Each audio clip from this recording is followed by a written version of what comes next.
तूने समझ में ना आवे तो पूछ। हाँ, हम तो पढ़ेली। टिफिन के खाना भी न खाई लू। जवन दिन अच्छा खाना ना होकेला ओ दिन ना खाएली। अच्छा खाना के का मतलब है? तो हर पसंद के खाना है तो घुमा फिरा के दियल जाला। वो दिन हम परोठा और अंडा के भुर्जी बना के दिली, वो भी वापस लेके आ गईली। कैसे खाए? ओकरा में नमक बहुत ज्यादा रहे। इतना ज्यादा टिफिन देबो तुम अकेले कैसे खाए? अब और तो क्या अकेले खाए की जरूरत ना पड़ी। अब से अन्नपूर्णा भी जाई तुम्हारे स्कूल में। अन्नपूर्णा हमारे स्कूल में एडमिशन ली, बहुत मजा आई। थैंक यू पापा। वेलकम। अन्नपूर्णा हमरा संगे स्कूल जाए तो हमके दूसर सहेली के संगे खेले की जरूरत ही ना पड़ी। रुका, हम अन्नपूर्णा के बता के आवत जा।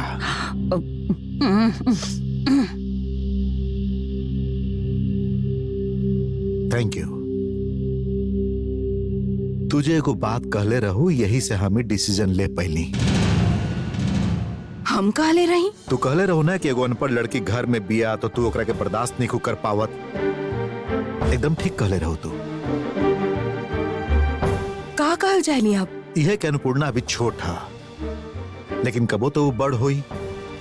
वो समय वो अनपढ़ होवे के वजह से कहीं ऐसन वैसन कुछ कर बैठे जेके हमने के सहन ना कर पाई। ऐसे हम तय कैले हैं कि हम ओकरो के पढ़ाई लिखाई। हमके नहीं पता कि हमारी फैसला सुन के तू कितना खुश होकबो, बाकी हमारी ड्यूटी है, हमारी जिम्मेदारी है। आज हम आभा के प्रिंसिपल से मिले जा रहा हैं। शायद ओकरा वहां एडमिशन मिल जाए। जाते ही।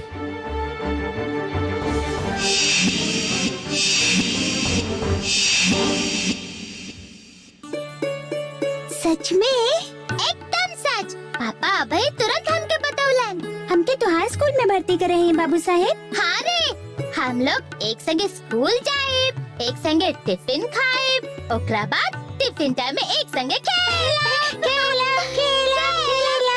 हम दोनों खूब खेला, पढ़ाई लिखाई करा और खेला। कितना मजा आई, कितना मजा आई, कितना मजा आई। हाँ जी हाँ, हम खुद अपन कान से सुन के आयल हई। आभा बिटिया के संगे वो अन्नपूर्णा भी पढ़ाई करे जाई। ऐसन कबो हो खेला का? अच्छा, तू बाबू साहब के अपना तरीके से सोचे था ना। एक संगे स्कूल जाई है, एक संगे खाना खाई है, अब यही सब नाटक देखे के पड़ी है। एक तरह से तोहरा का दिक्कत हो रहा था, नहीं बताओ तो। हमके कौनो दिक्कत नहीं खे। हमार घर में रही तो हम दूसर दिन ही झाड़ू मार के राहु के विदा कर दी थी। तो हार लड़की का बिगड़ ले है। तो हार बेटी रही तो तू का कर तू? हाँ, अपन बेटी के तो खुद ही बदनाम करत रहे लो। वो तो बेशरम नंबर 1 है। तो हार बेटी है ना। मजाक उड़ा रहल है हमार बिपिन भैया। हम चंचला माई बोल रहल हैं, कबो झूठ ना बोले ली।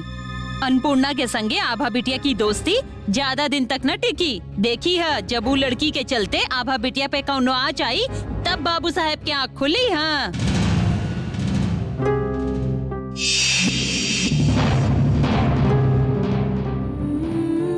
हम एकदम ठीक है माई। तू नहीं खू, बाबूजी भी नहीं कन, फिर भी हम रोना रहल है। जाने लो माई, जब तू आईबू तो देखबू कि हम बहुत कुछ सीख गई है। कविता सीख गई है, राइम सीख गई है, तब तक हिसाब करे भी आ जाई। इतना कैसे सीख गई बता सकेलो?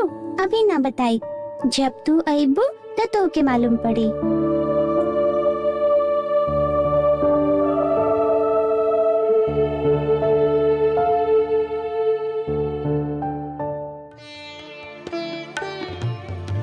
इला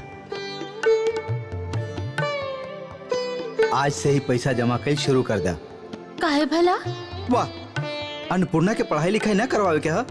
स्कूल में भर्ती हुई, कपड़ा खरीदी, किताब खरीदे के पड़ी, इस सब खातिर पैसा ना चाहिए का? अन्नपूर्णा के बारे में आपके कितना सपना है। गौरी, अन्नपूर्णा का हम दोनों के तरह मूर्ख रही, वो बहुत बड़ बनी। स्कूल जाई, आभा के तरह ही स्कूल जाई, ओकरा बाद कॉलेज जाई। हाँ, इला आज से ही ई पैसा में डारत रहा। का कर रहे हो माई? ये लक्ष्मी के भंडार है। तोहरा खातिर पैसा जमा कर रहल है। हमरा खातिर काहे? काहे मतलब तोके पढ़ाई लिखाई ना करे के हा? स्कूल जइबू फिर कॉलेज जइबू, तोके बहुत बड़ बने के हा। ओकरा खातिर तो खूब पैसा चाहिए ना, यही से आज से ही हम लोग पैसा जमा कर रहा है। कितना पैसा जमा भइल माई? अभी तक तो कुछ नहीं खे जमा, बाकी जब तक तू स्कूल जाए लायक होबू तब तक बहुत सा पैसा जमा हो जाए। काहे? हम तो बड़ी हो गईली, हमके स्कूल में कब भर्ती करेबू? बस अगला महीना से तोके लिखे के अभ्यास कराए, फिर हम और तोहर बाबूजी जाके स्कूल में तोके भर्ती करा देब, ठीक है? कौन से स्कूल में माई? आभा के स्कूल में?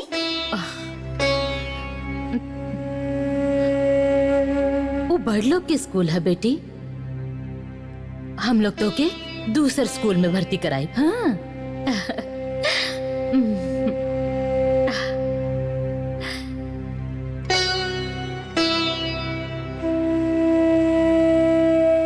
आज से हम पढ़ाई लिखाई शुरू कर रहल है माई। जौन काम खातिर तू पैसा जमा करत रहू, बाबू साहेब हमके स्कूल में भर्ती करा के तुहार इच्छा पूरा करे तारन। आभा जौन स्कूल में पढ़ेली उहे स्कूल में हमके भर्ती करावे तारन। ई बाबू साहब कहले बाड़न, हमके बहुत खुशी हो रहल है माई। हम बहुत खुश भइली मिस्टर चौधरी। असल में एगो असहाय लड़की के भविष्य के बारे में आप इतना अच्छा सोच पौली। जनरली ऐसन बहुत कम लोग सोचेलन। ना, असल में अन्नपूर्णा खुद पढ़ल चाहत है।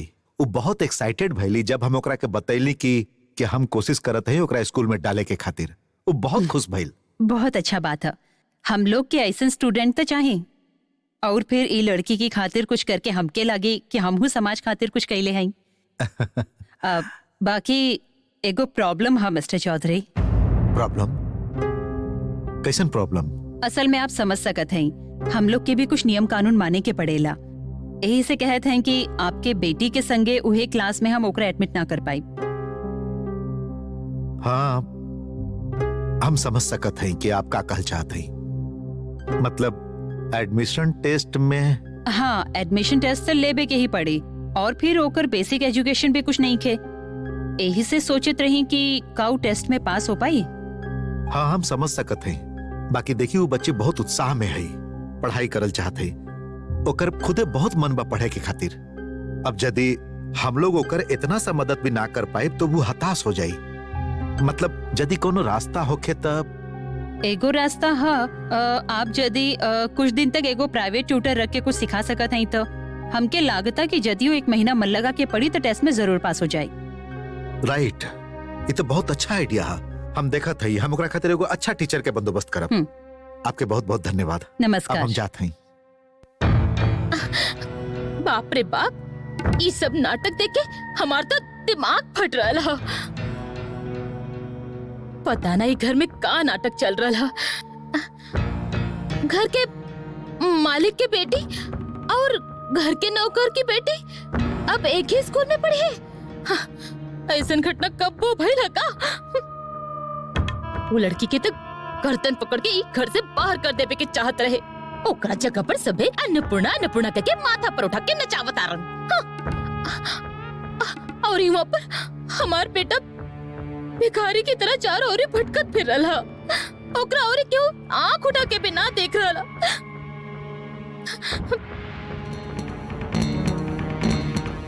तो एडमिशन टेस्ट देवे के पड़ी, और यदि वो ठीक ठाक भइल तो वो अन्नपूर्णा के एडमिशन दे दी है। और इहो कहली कि महीना भर घर में एगो टीचर के रख के ओकरा के बेसिक सिखावल जाए। यही से हमरा लागत कि यदि आभा के मिस से ही अन्नपूर्णा पढ़ाई करे तो अच्छा होई। आप ही का शुरू कर दिली बताई सन दोनों? का शुरू कर देली हम? आप आभा के भविष्य के बारे में बिल्कुल ना सोचब। आभा के भविष्य के बारे में तो आपके कोनो इंटरेस्ट ही नहीं खे। तोहार बात हमार समझ से बाहर है। हम अन्नपूर्णा के लेके सोची तो ओकरा से आभा के फ्यूचर कैसे खराब हुई? बल्कि हमके तो लागत है कि एकरा में दोनों के भलाई हुई। दोनों एक दूसरे के सहेली हैं, दोनों एक दूसरे के हेल्प कर सकते हैं, एक साथ बड़ हुई हैं। ये आपकी सोच है, हम ऐसा ना सोच सकेली। और हम समझत हैं कि जैसन हम सोच रहल हैं, घर में सबके ऐसा नहीं सोचे के चाहिए। ये दोनों पक्का सहेली है, एक दूसरा से लगाव भी है। यही से हमके एकरा में कोनो दिक्कत नहीं नजर आवत। अरे अरे अरे अरे, प्रणाम। अचानक ही प्रणाम का है? आप हमरा खातिर इतना अच्छा काम कइले, यही से हम आपके प्रणाम कइले। हम का अच्छा कैली? मारे आप हमके पढ़ाई लिखाई, स्कूल में हमके भर्ती कराइब ना, हाँ वो तो बोलनी हम। तो फिर हम कितना कुछ सीखब। ऐसा हाँ तू बहुत कुछ सीखल चाहेलू। हाँ, आपके तरह बहुत कुछ। Good, very good. तू बहुत कुछ सीखबू और सभे दुख दर्द भुला के एगो अच्छा इंसान बनबू। हम यह चाहते हैं। हम जाएंगे अब। जा।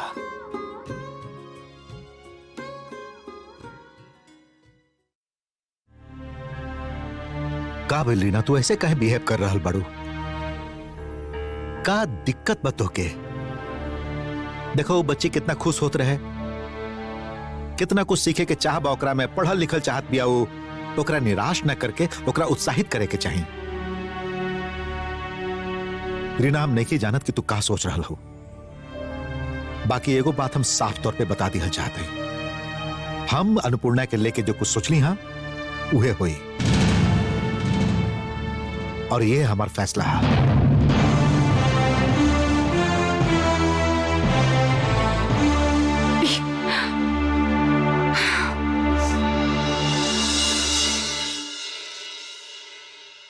बड़की माई, आप हमके बोलोली।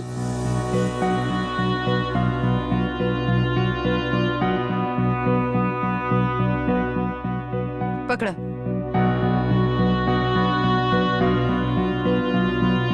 लो, ई सब हम तो के दे रहा नहीं।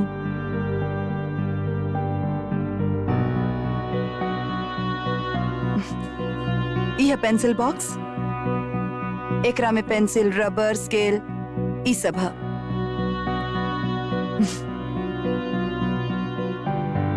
एकरा से लिखिए हम। का सब पन्ना पे लिखब? तो हर जैसे मन करे लिखिए हम।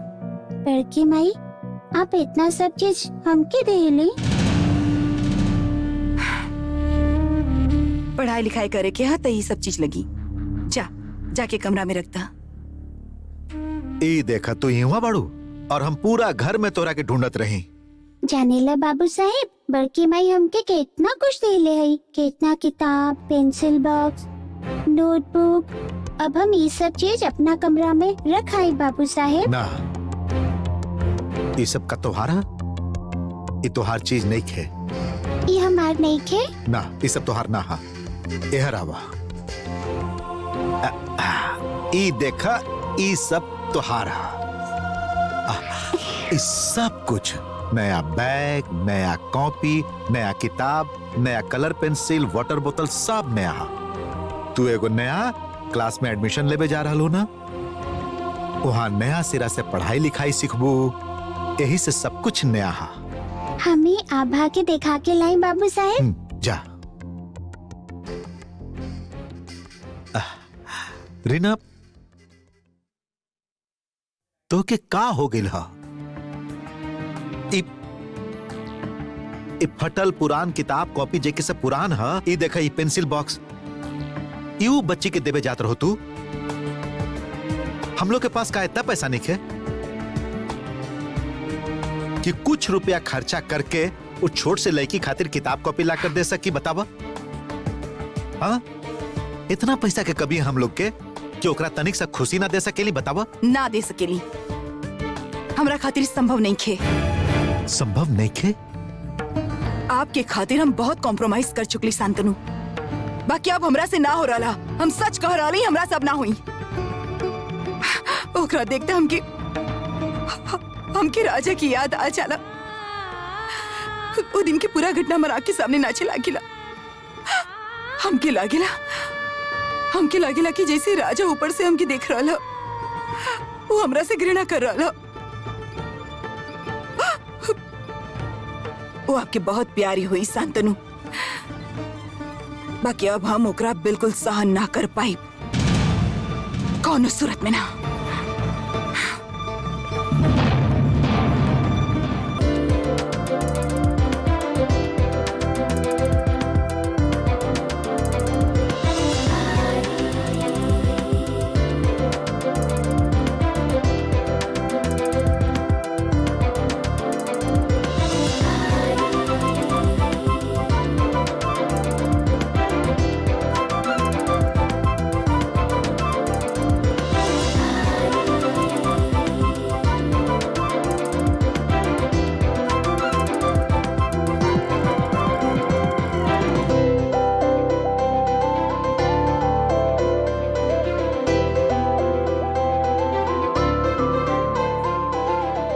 किताब सब पर कवर लगावे के हुई और सब पर तो नाम लिखे के हुई।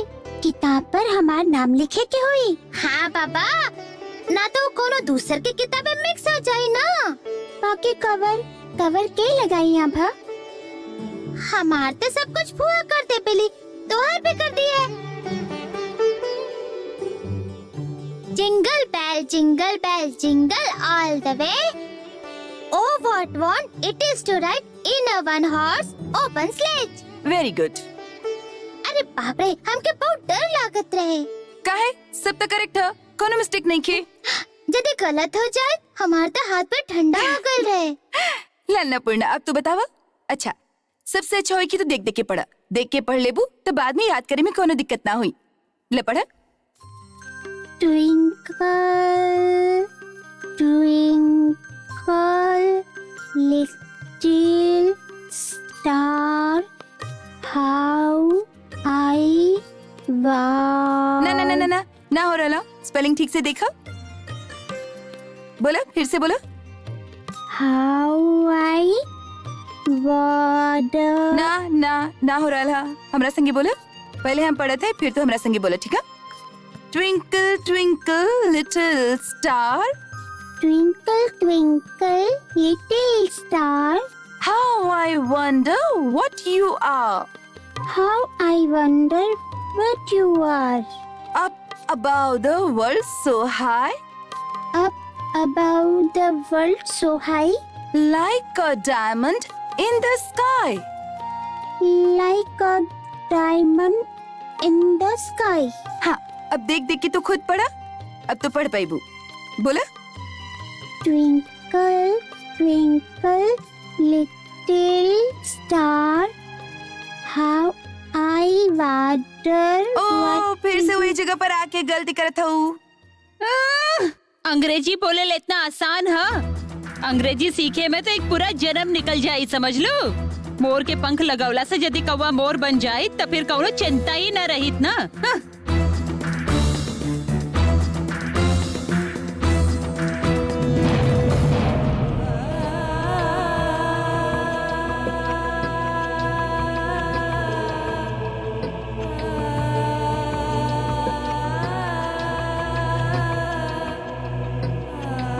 याद करे की कोशिश कैली, बाकी हमके याद ही ना भइल।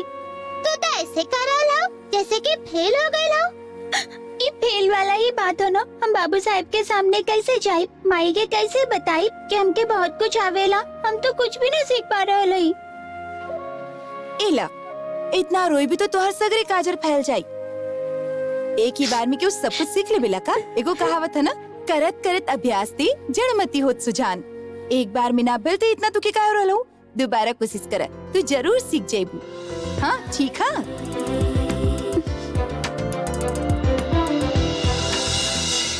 Twinkle, twinkle, little star, how I wonder. Wonder ना हो, देखी? Wonder. Twinkle, twinkle, little star, how I wonder what you are. ओकरा बाद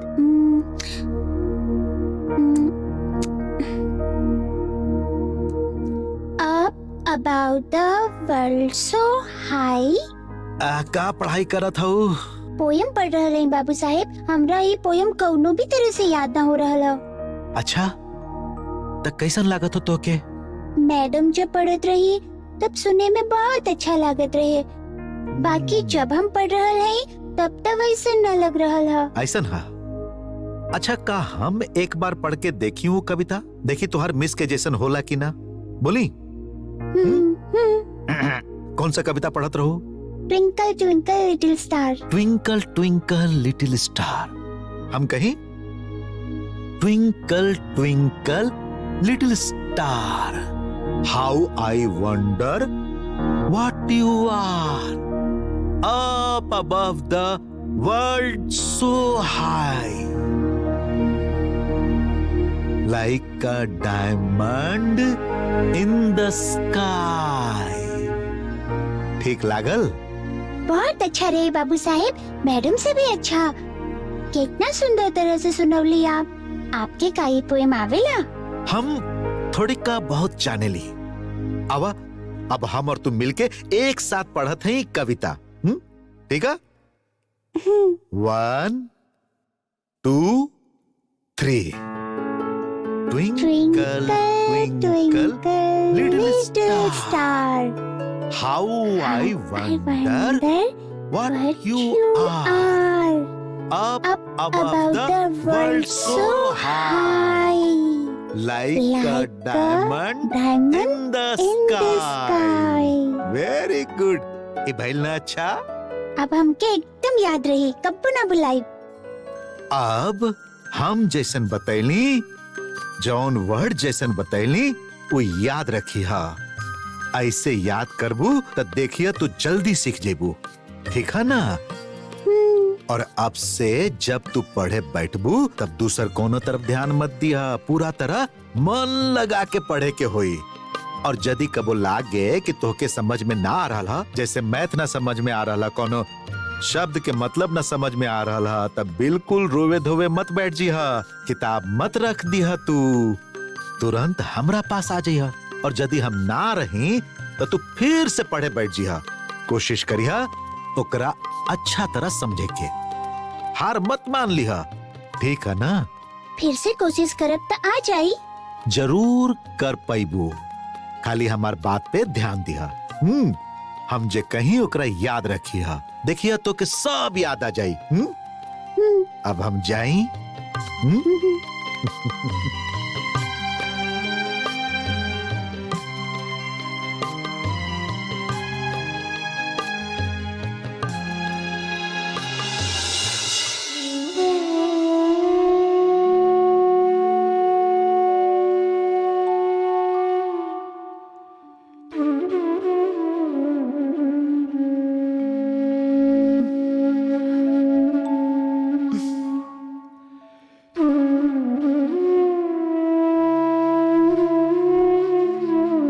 हम तुहार दिल के हालत समझ सकत है रीना। हम जानत हैं कि घर में जे कुछ भी हो रहा है वो सब तो के पसंद नहीं खे रीना। हम जानत हैं कि घर के माहौल के तू मान नहीं खू पावत, तोरा खातिर ई सब मान लिहल कठिन हो रहा है। तनिका सब वक्त था, देखिए सब ठीक हो जाए।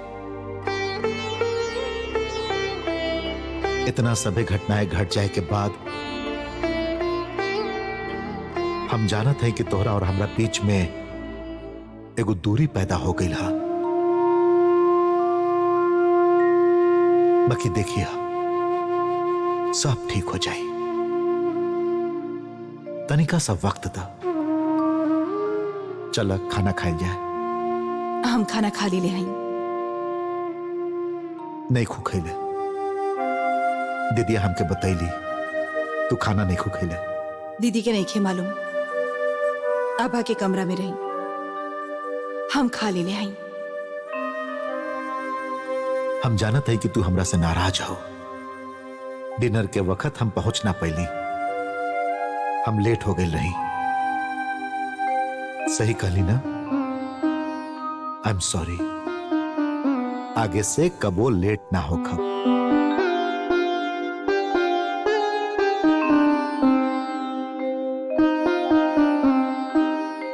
अन्नपूर्णा कोनो गलती नहीं कैले, तू ये बात जानत हो। एगो फूल के तरह निष्पाप है। हम जानत है कि कुछ दिन के बाद तो ओकरा सीना से लगा लेबू।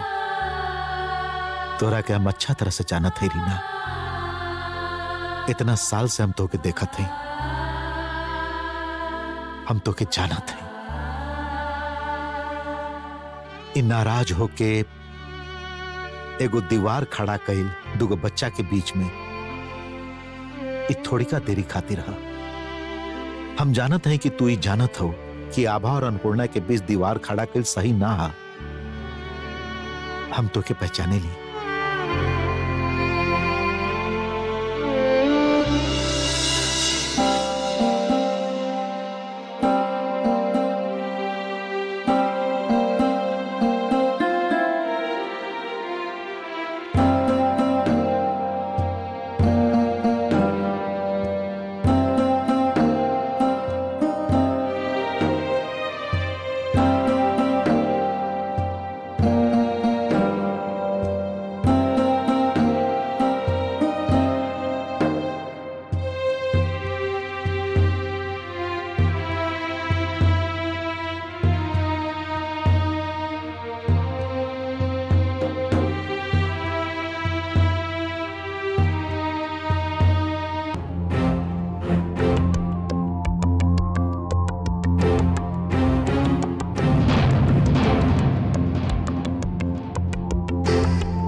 रात हो गई है। वहाँ तो सब लोग सुत गइलन, बाकी हमके तो बहुत भूख लागल है।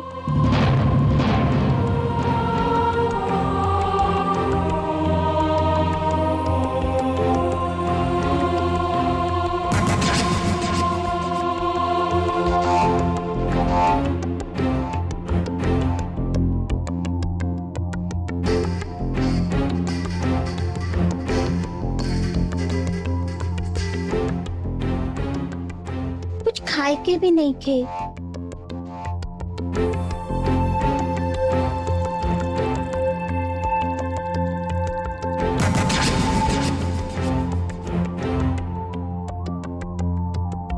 कल सवेरे उठ के ज्यादा खाना खा ले।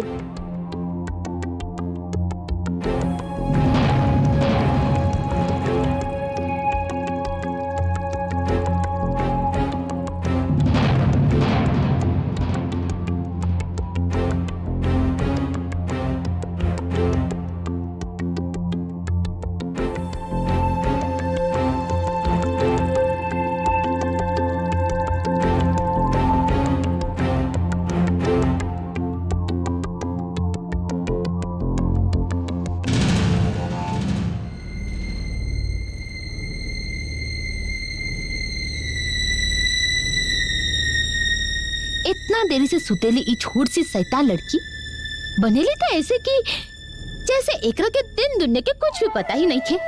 बाकी इस शैतान के चलते ही हमारी हालत है।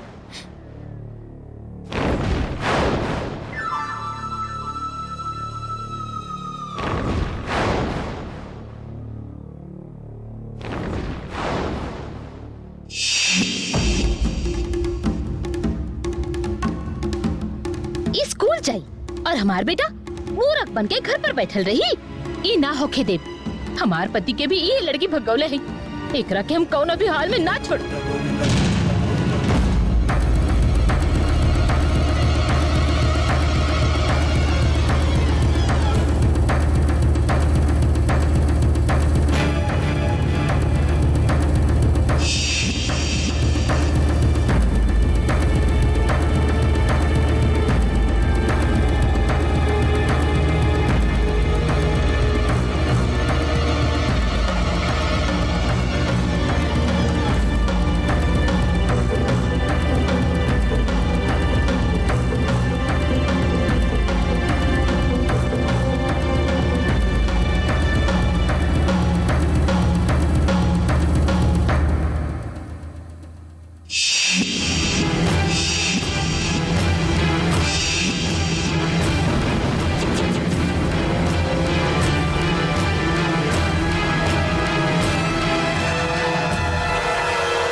अरे अपन बाल के संगी का करत हो?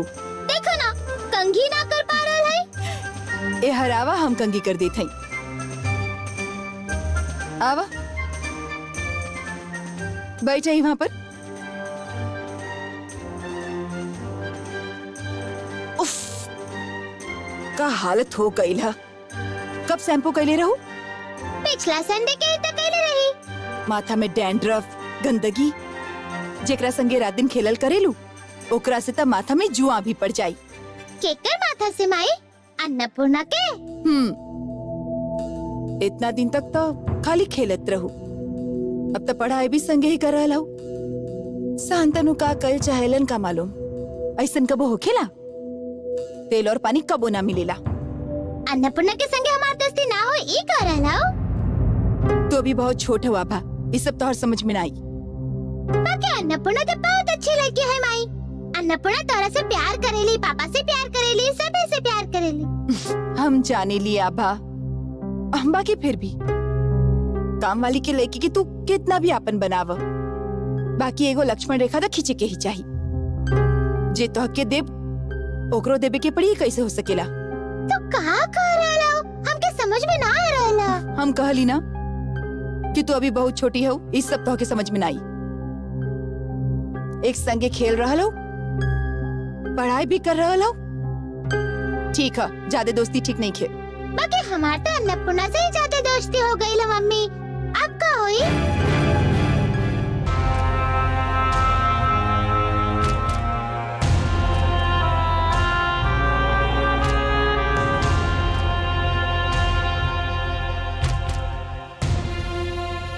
कितना रात तक जग के वो पोयम लिख ले रही।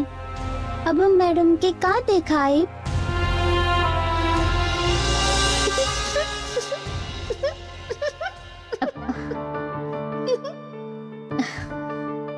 का करल हो तू? का देख रहा हो? हाँ?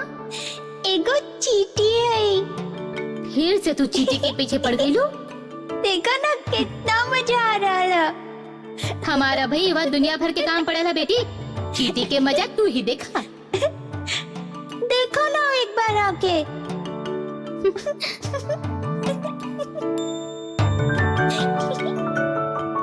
तू खूब अच्छा से देखा। हाँ?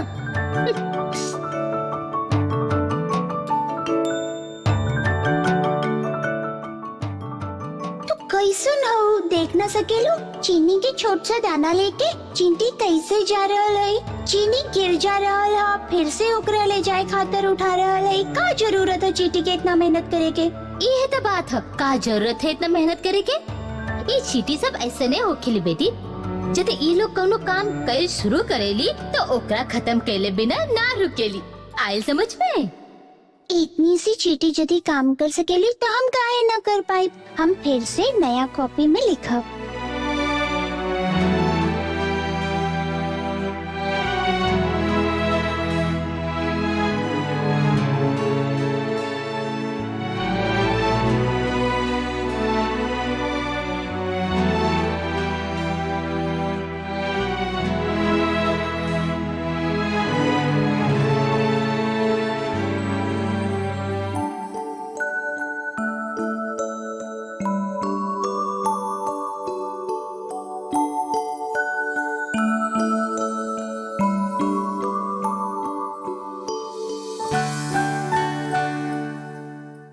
जाना था तोरा साथे हमके को बहुत जरूरी बात करे के हा।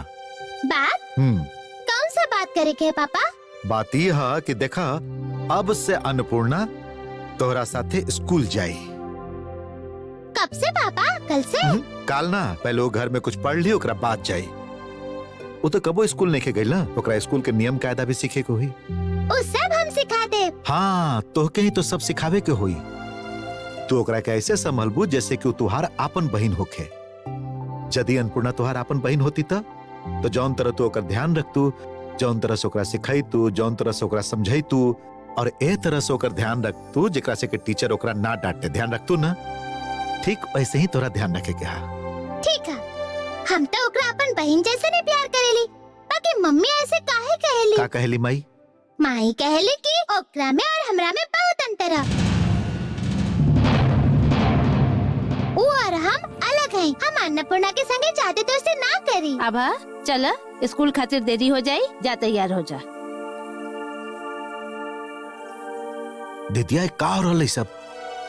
वो अभी से आभा के रीना के दिमाग खराब हो गया का? तो ये सब के बारे में मत सोचा भैया। दीदिया अब हम ही बर्दाश्त नहीं कर सकत।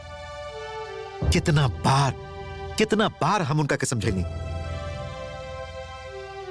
यदि अपराध के हो कहले पा तो वो अन्नपूर्णा के बाप कहले बा, तो ओकर सजा अन्नपूर्णा के कहा है? हम जाने ली भैया, तू ठीक कर रहल बाड़ा। हर इंसान के जिंदगी में एगो ऐसा समय आवेला जब वो तर्क से ना आवेश में आके काम करे लागेला। हाँ हम जानत हैं कि वो जिद में ऐसा करत है, लेकिन हम ही बर्दाश्त नहीं कर सकत। अरे एकर असर वो बच्ची पर का हुई? का वो नहीं जानत कि ये सब गलत कर रहे हो? हम कुछ और समझावल चाहते हैं और रीना कुछ और समझावल चाहते हैं, तो बच्ची पर का असर हुई? कंफ्यूज हो जाई वो बेचारी। तो गुस्सा से काम मतलब भैया, तो रीना के समझाओ और ना। कितना समझाएं उनका? हम तो एकदम परेशान हो गए। एक ही बात बार बार बार बार। रीना की समझ में नहीं आवत कि इस तरह के बेकार बात से अपन बच्ची पर का असर हुई, ओकरा अंदर कैसन रिएक्शन हुई दीदिया? हमके समझ में नहीं आवत कि रीना इस तरह से ऐसा उल्टा सीधा व्यवहार काहे कर रहा है। तो चिंता मत कर भैया, रीना से अच्छा तरह से बात कर। वो समझदार है, वो समझ जाए, तो फिर से बात करके देखा। हमके समझ में नहीं आवत दीदिया। स्कूल के मैडम मैथ्स चेक कैले रही? हाँ मैम, ये देखे सब राइट भइला। Very good. तब हमार होम टास्क दिखावा।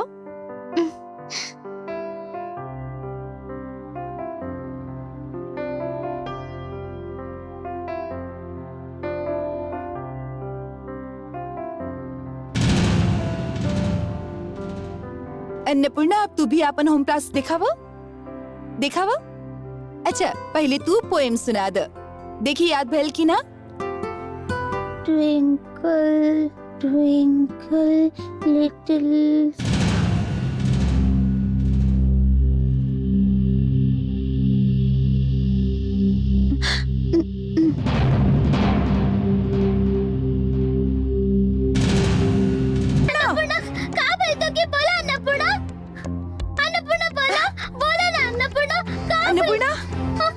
अन्नपूर्णा, का भइल? अन्नपूर्णा, अन्नपूर्णा उठो ना, बोलो ना अन्नपूर्णा। अन्नपूर्णा, कुछ तो बोलो।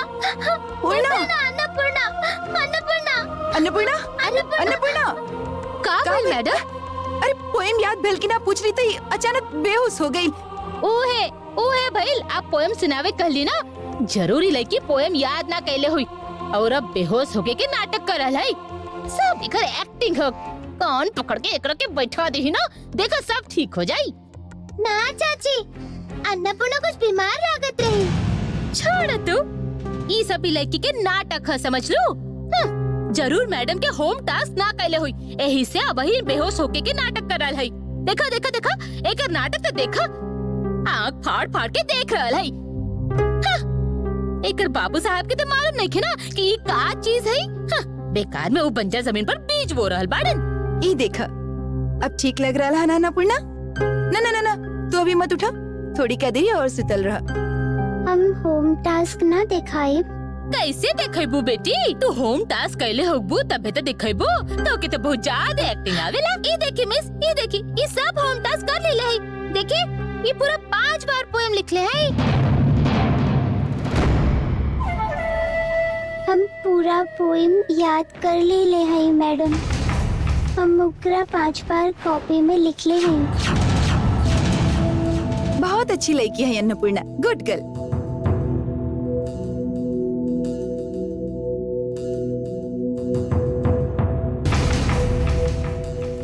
ये देखी, पोएम 5 बार लिख ले हैं। अब तो बेकार में एकरा बदनाम करत रही। अच्छा ऐसा? सचमुच ये तो गजब हो गई। हम अब चलत है। हाँ, काहे रे, पानी पीबो? हाँ, दो।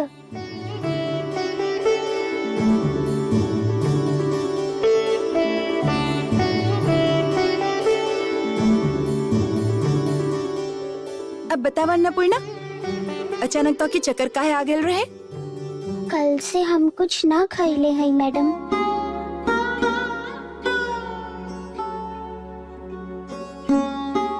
कल से मतलब कल रात से? कॉपी में पोएम लिखत लिखत बहुत रात हो गई रहे ना।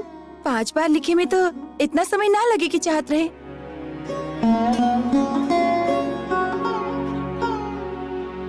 का भइल बोला, काहे इतना समय लागल? पहला बार जब हम 5 बार कॉपी में लिख ले रही तो जर गल रहे। जर गइल रहे? वो कैसे? कैसे जर गल रहे?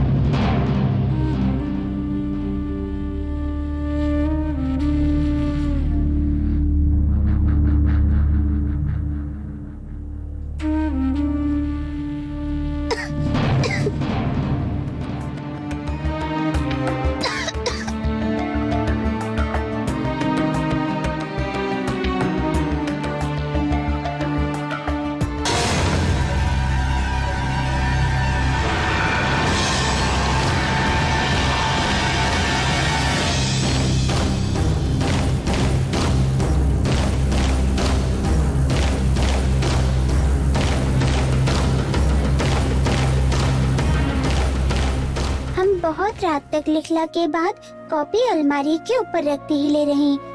ओकरा बाद उ कैसे दिया के पास पहुँचल? ओकरा चलते ही सवेरे तू फिर से लिख लू, है ना? हाँ मैडम, यदि हम आपके ये पोएम ना दिखा पाती तो हमके बहुत बुरा लागत। अरे हमार गुड़िया, तू कितना तकलीफ उठैलू। आज और पढ़े की जरूरत नहीं खे। हाँ, जाके खाना खा लो, आज तो हर छुट्टी।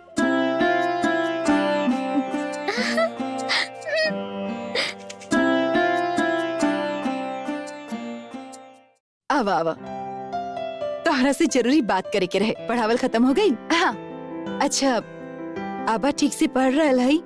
वो मैथ्स में बहुत गलती कर रहा है। हम ओकर क्लास वर्क चेक करत रही। अंगणित के बारे में कह रहा है। हाँ। असल में वो सब उल्टा कैले रही। हम चेक कर ले अब ठीक है। पिछला टेस्ट में मैथ्स में बहुत कम नंबर आयल रहे, यही से चिंता हो रहा है। चिंता मत करी, अब देखा वो जल्दी जल्दी इम्प्रूव करी। काहे कि दोनों में कंपटीशन जे रही। दोनों में के का मतलब? दोनों के मतलब हम आभा और अन्नपूर्णा के बात करत हैं। अन्नपूर्णा बहुत इंटेलिजेंट है, जे कुछ भी सुनेली तुरंत सीख जाएली। अन्नपूर्णा भी का उहे मैथ सीख रहा है ना? हम सिखावले नहीं की, हम तो आभा के सिखावत रही। वो खाली सुन के ही सीख लेनी। इतना तेज विद्यार्थी हम कम ही देख ले हैं। ओकरा अंदर बहुत आत्मविश्वास है। देखब वो जिंदगी में बहुत तरक्की करी। करी तो अच्छा ही है। वो लड़की पढ़ाई के चक्कर में अपन शरीर पर बिल्कुल ध्यान न दे रहा है। वो कहत रही कि पढ़ाई के चक्कर में वो खाना खाए भुला जाएगी। ऐसे करी तो अन्नपूर्णा बीमार हो जाई। पढ़ाई के चक्कर में खाए के भुला जाएली। के कहलस तो के खुद ही कहत रही आभा अपन खाना ले जाके ओकरा के खिलौनी। लइकन की बात रहे दो, वो लोग तो असल में अन्नपूर्णा के स्वभाव ही अलग है, यही से हम बतावत रही। तब फिर चली? हाँ ठीक है।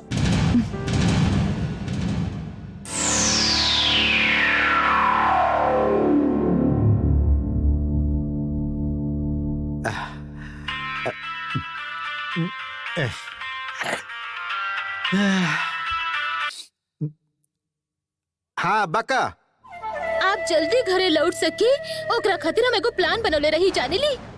प्लान करत रहू बाकी फेल हो गई, ये है ना? हाँ हो गई। अन्नपूर्णा के लेके हम एगो ऐसा चाल चलले रही, बस काम बन ही गई रही, बाकी होकत रह गई। वो कहा जा ना कि किनारे पर आके नाव डूब गई। तो वो चाल का रहता नहीं बतावा?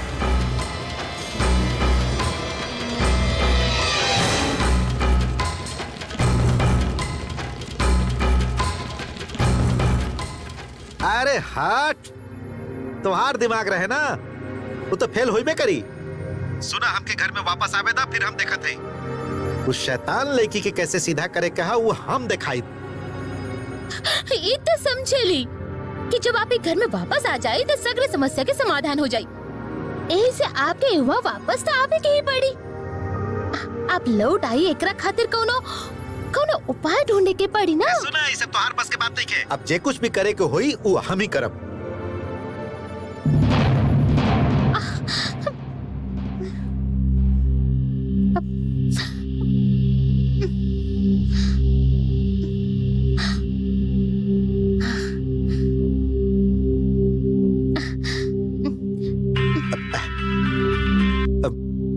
अब फिर से का भइल? सुनी ना, हमार दिमाग में फिर से एगो प्लान आइल ह, बताई? बका सुनी ना, हम आपके बड़का भैया के पास जाके बहुत रोइब। कहा कि जहाँ पर हमार पति खातिर कोनो जगह नहीं के, वहाँ पर भला हम काहे रही। हम अब अपन बेटा के लेके वहाँ से जा रहा है। ओकरा बाद का ये सब सुन के आपके बड़के भैया के जरूर दुख हुई और वो कही है कि का कहिए सुनबो? हमरा से सुना, बड़का भैया कहिए कि बहुत ही अच्छा, एक हाथ से बेटा के पकड़ा, एक हाथ पे सूटकेस लो और यहाँ से चल जा। बड़का भैया के दुख हुई, अरे कबो ना हुई। ए सुना, ऐसा बेवकूफी वाला प्लान मत बनावल करा और बार बार हमके फोन करके डिस्टर्ब मत करा।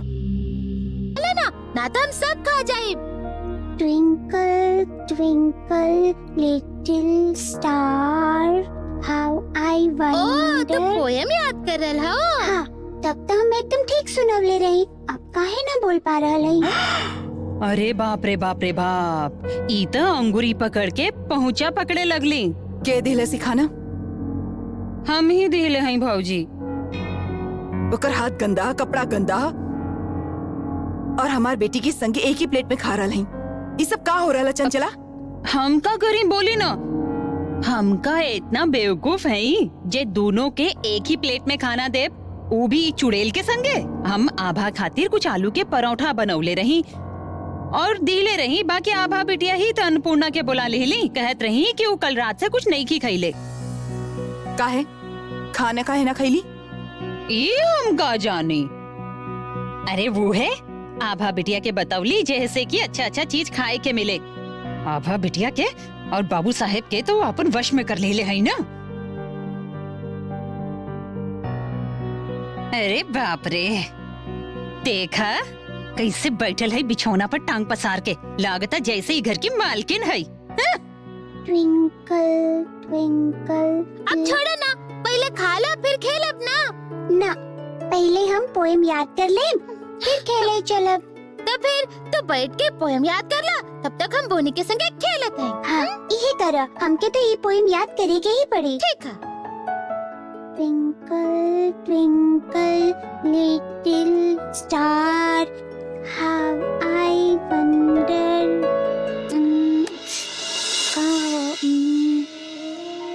आप लोग से मिले क्या हमार बहुत मन हो रहा है। लगता कि भाग के चलाई आप लोग के पास, अन्नपूर्णा के गला से लगा के खूब प्यार करी, बाकी ना कर सकेली। जाने ली कि हम जे कुछ भी कर रहा है वो गलत था, बाकी कीचड़ में ही तो कमल के फूल खिलेला ना।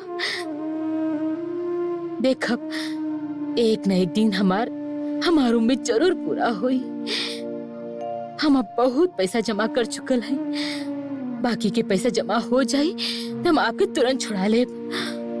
हम जाने ली कि आप सब बात के समझब, हम आपसे कुछ भी ना छिपाए। कैसे हमके ये सब पैसा मिले और हम आपके सब बात बताए। उम्मीद है कि आप हमरा से घृणा ना करब, प्यार से सीना से लगा ले। हाँ ना अन्नपूर्णा के पापा। का भाई? कितना बच रहा है, ध्यान में होगा। जल्दी उठे, नहीं तो पूरा बाल्टी आपके सर पे उड़ेल दे। एयरपोर्ट से कितना रात के घरे आए हैं जाने लू ना। बाबू साहब के फ्लाइट 2 घंटा लेट रहे। कल लेट रहे तो आज भी लेट करब का? बाबू साहब तो समय पर तैयार हो जाइए। हाँ, वो तो 9 बजे। 9 बजे के मतलब? अब ये बहाने 8:30 बजे उठा, फिर जल्दी जल्दी दूध और खा के भाग जाए। ऐसे ना चाहिए। अरे बाप रे, थोड़ी कासा हमके सूते देना। हाँ, फिर से अब बाल्टी के पानी उड़ेल दे। हाँ? ना उड़ेल सकेलू। जैसे कि सब जाने ले, देखा ही? ना उड़ेल सकेलू। ठीक है, ठीक है। रुकी। अरे का भाई घबरा कहा गईला? जगल जगल सपना देखा तारा का?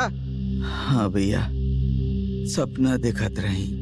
घर के लोग के कितना दिन से नईखी देख लेना। तो के घर के लोग के याद आ गई हा? हाँ भैया, हमार पत्नी और बेटी कहवा है, का कर रहा है। यदि कुछ खबर मिल जाए तो मन के तनी तसल्ली हो जाए। और क्या करवा, बैठल बैठल लोग के याद करत रहा।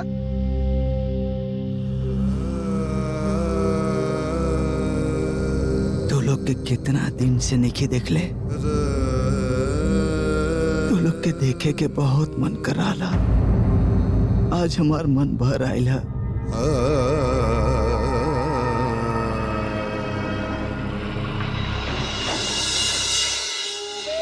जानेलू माई, आज हम ना पूरा पोएम याद करके सुना देले बाय हार्ट। बाबू साहेब हमके सिखवले बाड़न। बाय हार्ट के मतलब है याद करके बोलल। अब केहू हमके ना कह सके कि हम अनपढ़ हई। जे भी अब हमके अनपढ़ कही ना, हम तुरंत ओकरा के पोएम सुना देब। तू हमेशा घर में बैठल बैठल खेलल करेलू। चला हम लोग लुका छिपी खेली, वो चोर बनी और हम दोनों ओकरा के पकड़ा। अरे हम कह देले ना कि हम लुका छिपी ना खेलब, हम सांप सीढ़ी खेलब। सांप सीढ़ी में का रखल है? सीढ़ी मिल जाए तो चढ़ब और सांप के मुंह में जाए तो उतरब। एकरा में मजा नहीं खे। तोरा मजा ना आवेला, बाकी हमके मजा आवेला। तू वहाँ पर खड़ी खड़ी का कर रहा हो?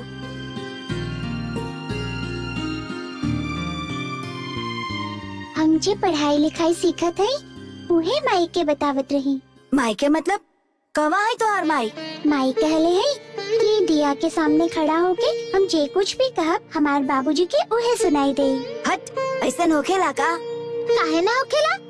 सब वे कहलन, मन से भगवान के बुलावे पर वो जरूर आवेलन। भगवान अलग चीज है। यदि हम अपन पापा के कुछ कहब तो का पापा हमार बात सुन ली है? बिल्कुल ना।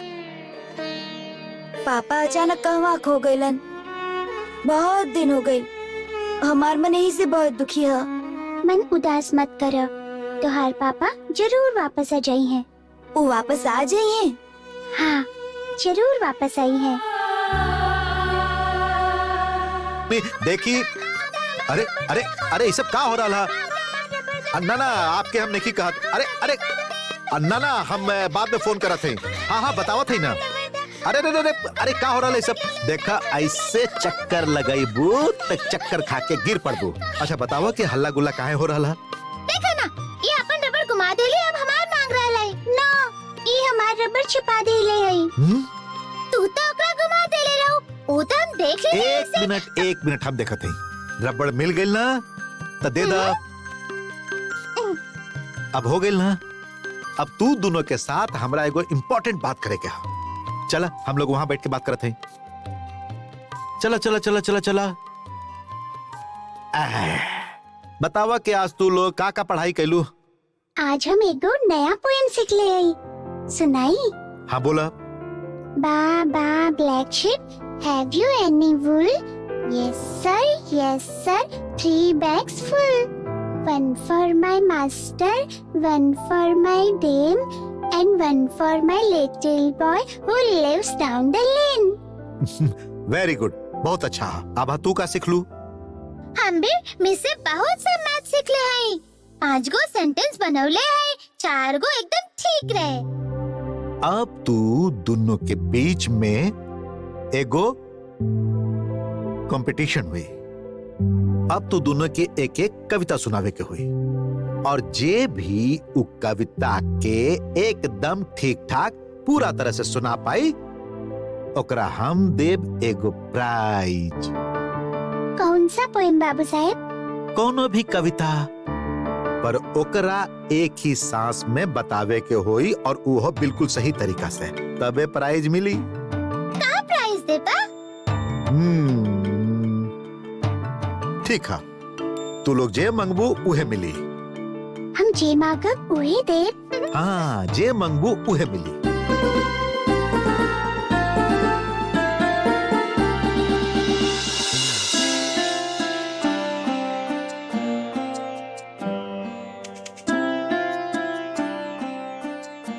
जानेलू माई, बाबू साहेब का कहलन, जे उनके पूरा पोएम याद करके सुना पाई ओकरा के प्राइज दी है।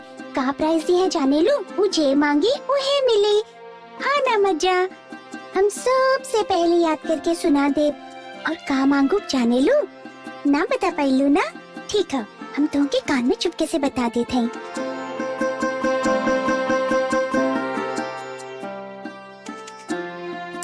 का कहेलू माई, यदि हम बाबू साहब से ही मांगब तो वो हमके ही ना दी है।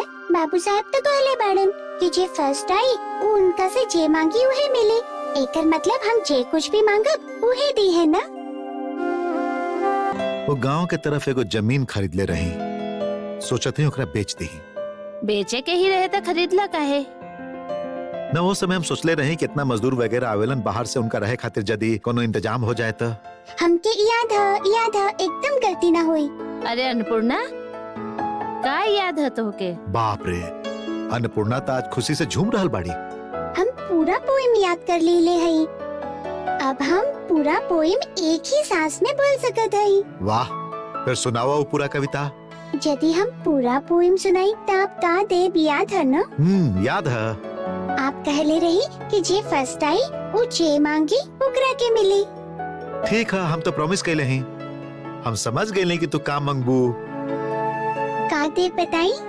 तू मंगबू कि हम तुहार माई और बाबूजी के वापस ले आई। ठीक कहली ना?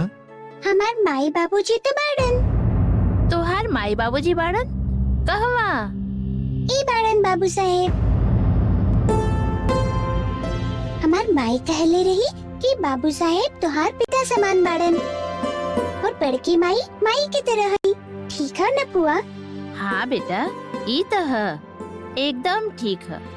बाबू साहेब जब हमार माथा पर हाथ रखेलन तो हमार सब तकलीफ दूर हो जाला। बाकी बोनी के कितना तकलीफ है, ओकर पापा तो खो गईलन।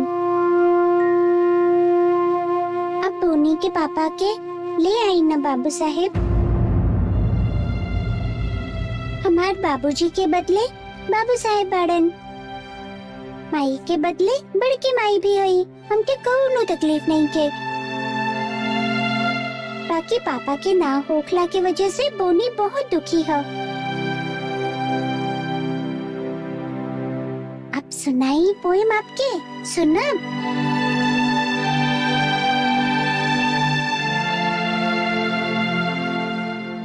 कहाँ भैल बाबू साहेब, यदि हम पूरा पोएम सुना दे तब बोनी के पापा के ले आइब ना?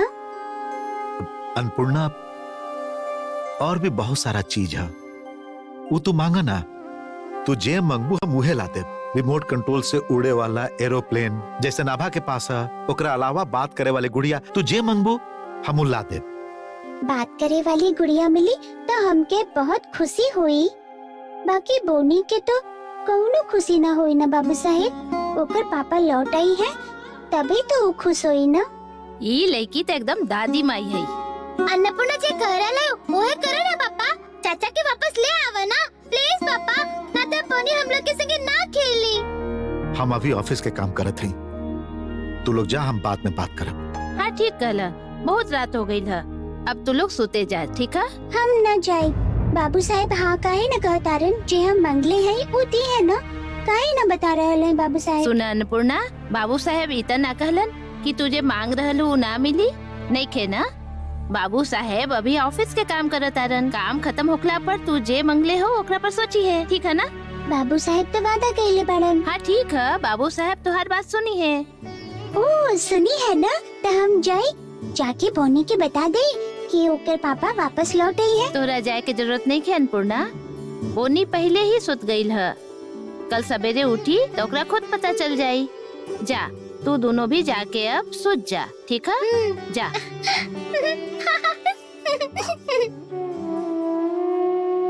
अब तू का करबा भैया?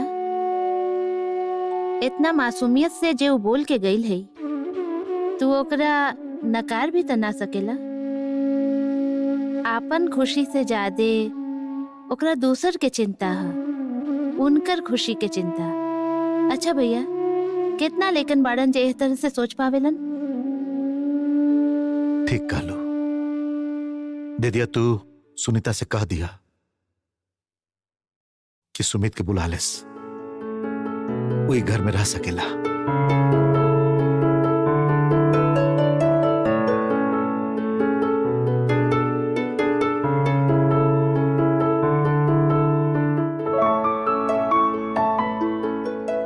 जानलू माई, पापा चाचा के घर वापस बुला लिए हैं। अच्छा, अच्छा बात है, बहुत अच्छा बात है। अन्नपूर्णा पापा से बहुत रिक्वेस्ट कइले है, ऐसे पापा राजी हो गइलन। अन्नपूर्णा, वो का कहली? पूरा पोएम याद करके सुनैला पर पापा प्राइज देवे के बात कइले रहन। अन्नपूर्णा पूरा पोएम याद कर लेली और फिर चाचा के लौटा लाए के मांग कइली। अन्नपूर्णा बहुत अच्छी लगी है ना माई?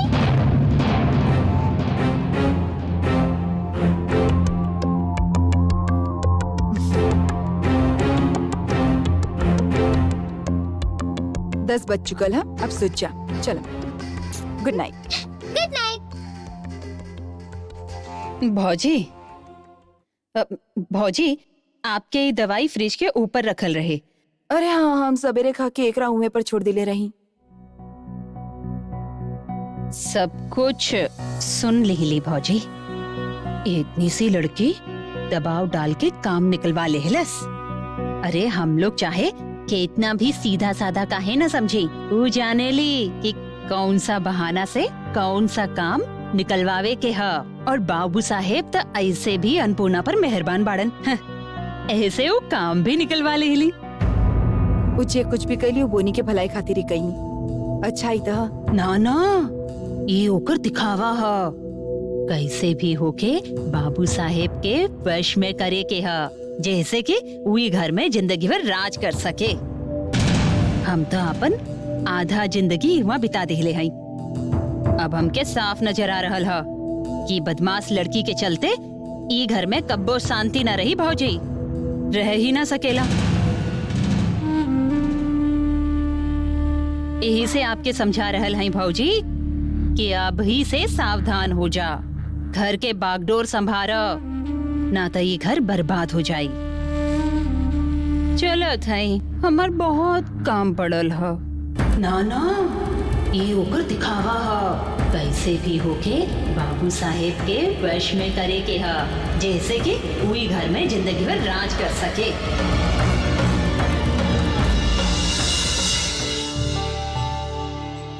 होठ पर का रंग लगाए? लाल लगावो। फिर तो एक तोता हो जाए ना। नीला लगावत है। पंछी के होठ का नीला होखेला। होखेला। पापा के संगे चिड़ियाघर गए रही था, हम वहाँ एको अजब पंछी देख ले रही। ओकर पंख सफेद रहे और होठ नीला रंग के रहे। तो फिर वही करो।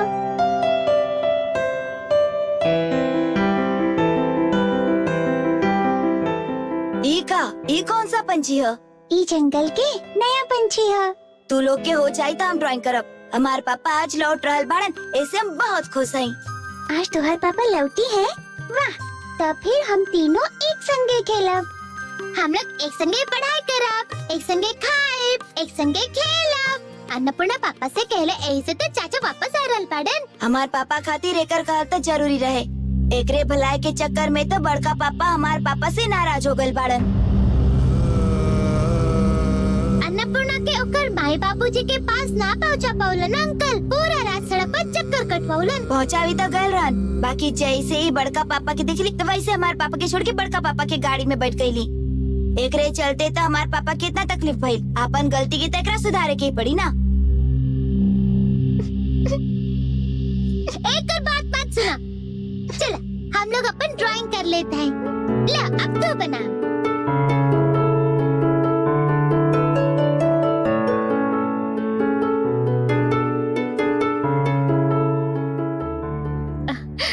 आई ना। अच्छा बैठिए ना। कितना दिन बाद आप घरे लौटल हैं। इतना दिन तक सड़क पर घूमत घूमत चेहरा कैसन हो गइल हो। आप बैठी, हम तुरंत आपके खातिर मिठाई और पानी ले आवत हैं। एहर आवा हमारा नी। इतना दिन के बाद आयल बनी, तनिका सुख दुख के बात करी।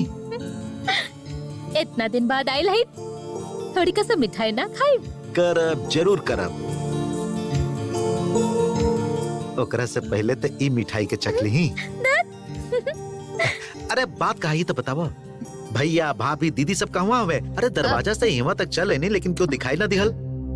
ओ बड़का भैया ऑफिस के काम से गए बाड़न, और दोनों दीदी मार्केटिंग करे गए है। आह, बच गई। रहती तो हजार सवाल करती। पक पक पक पक पक पक। अच्छा ना लगेला ये सब। बच गई। अच्छा ये बताए कि आप इतना दिन कहाँ रही? रही कहीं रही, लेकिन इतना दिन बाद ही ऊपर वाला हमरा पर मेहरबान भइलन। अब हम जे मांगब वहे मिली हमके। एको काम करा, जे भी अच्छा बुराई घर में बनल बा, पूड़ी पराठा ओकरा के ले आवा। हाँ कहे की जरूरत नहीं की। आपके जे पसंद है वो सब हम अपन हाथ से बनवले हैं। हम अभी सब कुछ लेके आवत है।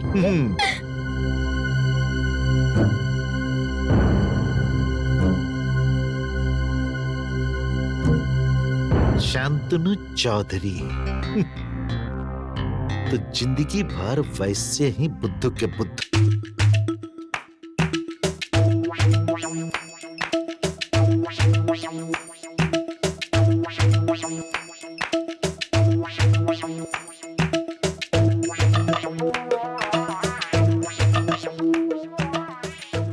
काबिल आपके और पूरी दे, खीर ला दे का?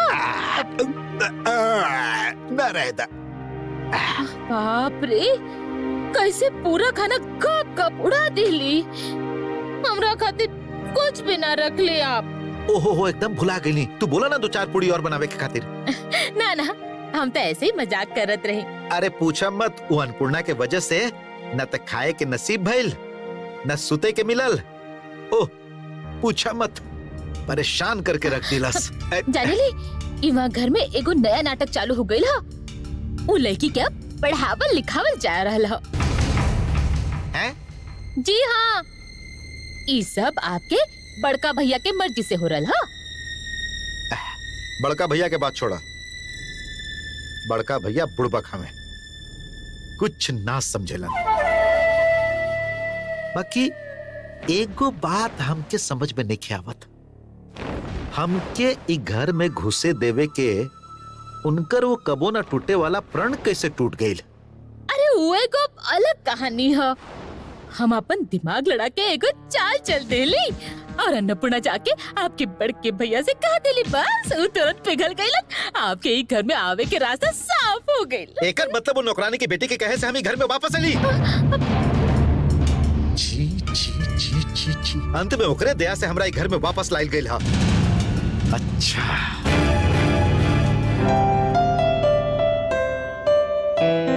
लइकन के ड्रेस कहवा मिली? ओह तरफ चल जाए।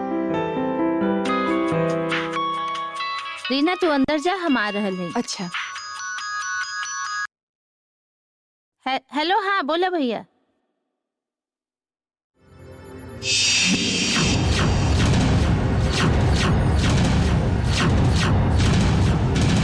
हमके ई शेर खरीद के दो ना। आज ना बेटा, कोनो दूसर दिन चलो ना, हमके ई शेर बहुत पसंद है। राजा। बहुत सतावे लागल बड़ा, आज इतना कुछ लीला ना, कौन दूसर दिन लिया। चलो हम प्रॉमिस करत हई कि हम जरूर खरीद के देब राजा।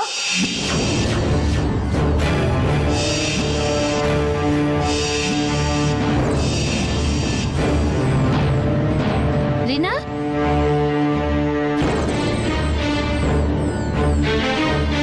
राजा रीना हमार बेटा के मार दिलस। का भइल रीना? कुछ सीरियस है? ना ना, खाली मानसिक तनाव से भइला। हम एगो टॉनिक और एगो ट्रैंकुलाइजर दे रहल हई, सब ठीक हो जाई, कोनो टेंशन के बात नहीं है। डॉक्टर साहब, का कोनो नींद के दवाई दे सकत है? जे दवाई दे रहल हई ओकरे से अच्छा नींद आ जाई। असल में दिमाग में अचानक ज्यादा स्ट्रेस होखे से ऐसन साइकोलॉजिकल ट्रॉमा हो सकेला, और जान ली कि शरीर और मन दोनों के बीच में एगो बहुत गहरा रिश्ता होखेला। यही से ही जितना ज्यादा रेस्ट कर सकी हैं और जितना कम टेंशन ली हैं उतने फास्ट इनका रिकवरी हुई। फिलहाल तो हम 3 दिन के दवाई दे रहे हैं। थोड़ी सा स्वस्थ हो जाइए तो कुछ टेस्ट करवावे के पड़ी।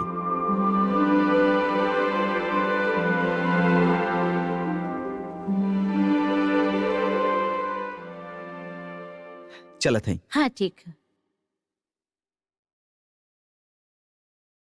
भगवान, भगवान आप तो सब कर सकत हैं। आप रीना के जल्दी से ठीक कर दें। दीदी आप चिंता मत करी, ये तो जल्दी स्वस्थ हो जाइए, आप देख ले।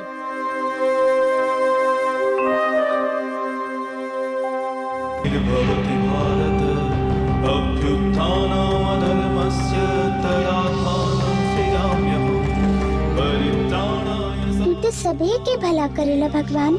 हुआ तो तोरे से कहली, अब हमो कहत हई बड़की माई के अच्छा कर दो।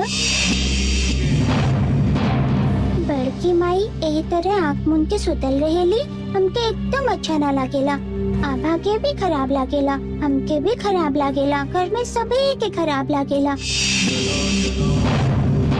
बड़की माई के एकदम ठीक कर दो भगवान।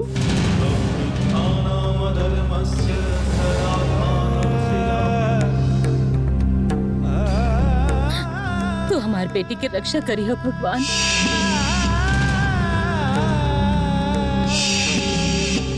वो हमेशा स्वस्थ रहे, तू हमेशा होकर ध्यान रखियो भगवान।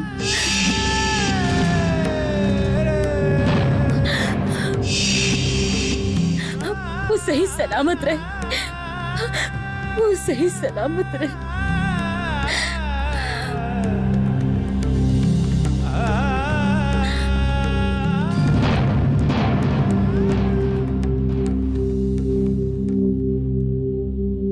पंडित जी, ये लड़की के थोड़ी सा प्रसाद और फूल दे दी। हाँ, ला।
पानी पियब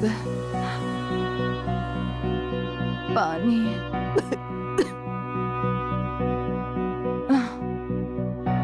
पानी